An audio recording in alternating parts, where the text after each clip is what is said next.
राधे राधे, जय श्री कृष्ण मेरे प्यारे भक्तों। आज की इस वीडियो में आप सभी फाल्गुन पूर्णिमा व्रत की कथा को सुनेंगे। हर साल बुराई पर अच्छाई की जीत की याद के रूप में फाल्गुन पूर्णिमा तिथि पर होलिका दहन किया जाता है एवं होली का यह पावन पर्व मनाया जाता है।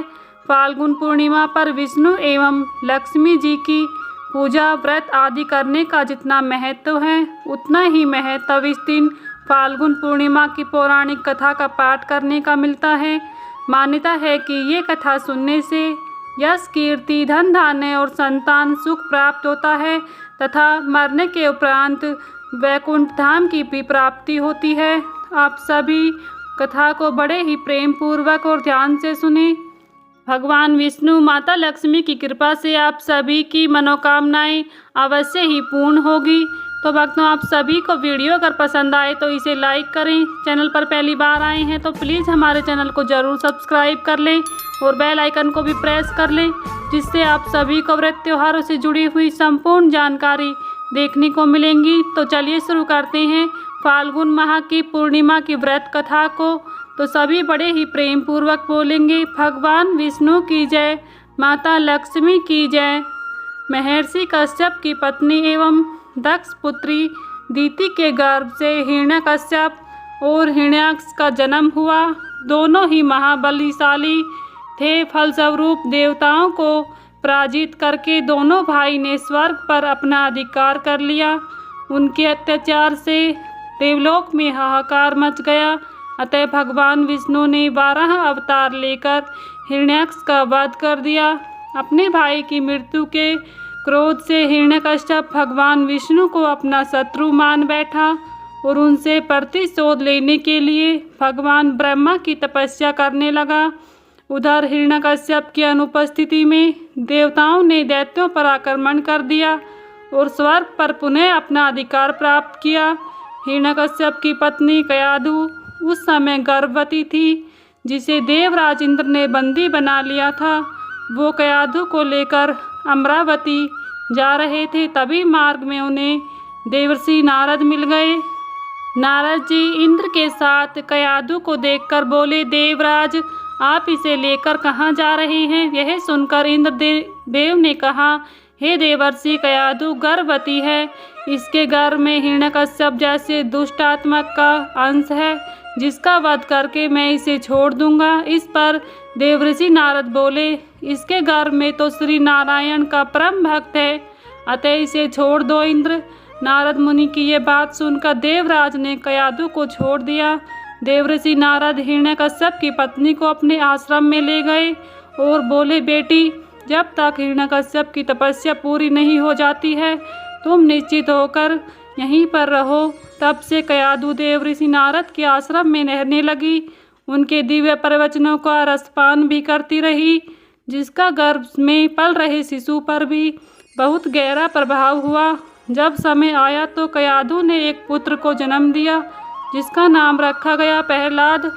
इधर हिरण्यकश्यप की तपस्या जब पूरी हो गई तो ब्रह्मा जी ने प्रसन्न होकर उसे मनोवांछित वरदान दिया, जिसके पश्चात वो अपने राज्य वापस लौट आया। कयाधु जी प्रहलाद को लेकर अपने पति के पास चली आई।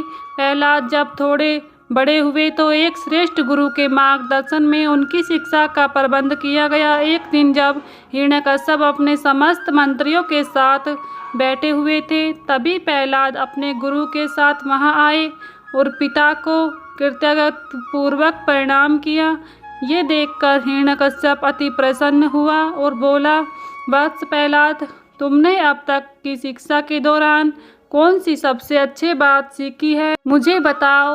ये सुनकर प्रहलाद ने कहा, पिताश्री, मैंने अब तक जो सबसे अच्छी बात सीखी है वो ये है कि जो आदि, मध्य और अंत से रहित अजन्मा है, इस जगत के पालनहार है, दीन दुखियों के स्वामी हैं, उन श्री हरि को मैं बारंबार प्रणाम करता हूँ।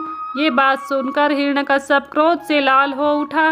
उसने प्रहलाद के गुरु पर चीखते हुए कहा, अरे मूर्ख ब्राह्मण, तूने मेरे इस बालक को मेरे परम शत्रु का गुणगान करने की शिक्षा क्यों दी है? प्रहलाद के गुरु ने कहा, दैत्यराज आप क्रोध त्याग दें, ये बातें मैंने आपके पुत्र को नहीं सिखाई है। ये सुनकर हिरण्यकश्यप आश्चर्यचकित हो गया और बोला, पुत्र बताओ तुम्हें ये उपदेश, ये शिक्षा किसने दी है?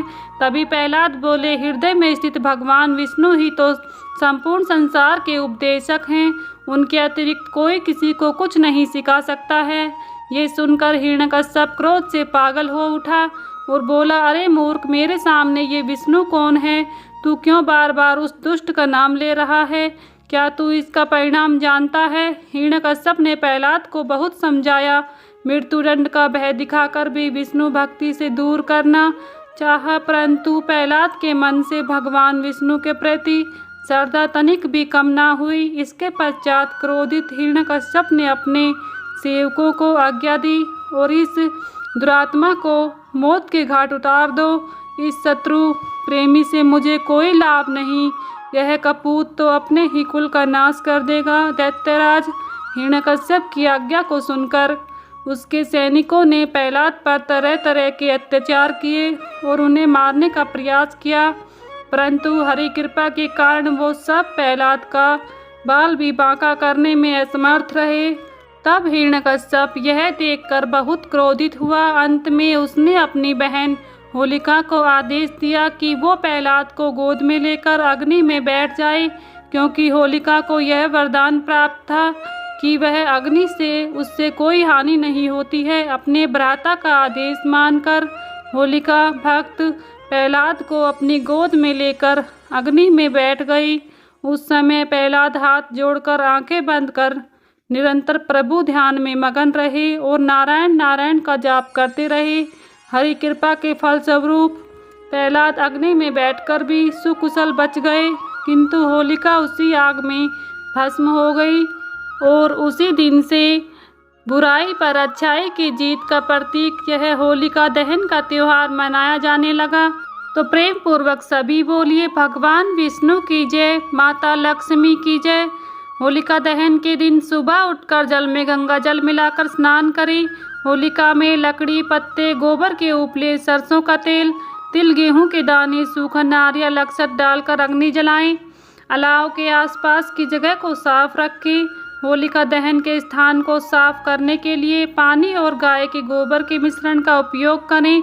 इस दिन होली का त्यौहार बड़ी ही धूमधाम से मनाया जाता है। तो भक्तों, ये थी होलिका दहन की फाल्गुन पूर्णिमा की व्रत कथा। आप सभी को अगर यह व्रत कथा पसंद आई है तो प्लीज़ वीडियो को लाइक करें। चैनल पर पहली बार आए हैं तो प्लीज़ हमारे चैनल को ज़रूर सब्सक्राइब कर लें और बेल आइकन को भी प्रेस कर लें, जिससे आप सभी को व्रत त्योहारों से जुड़ी हुई संपूर्ण जानकारी देखने को मिलेंगी।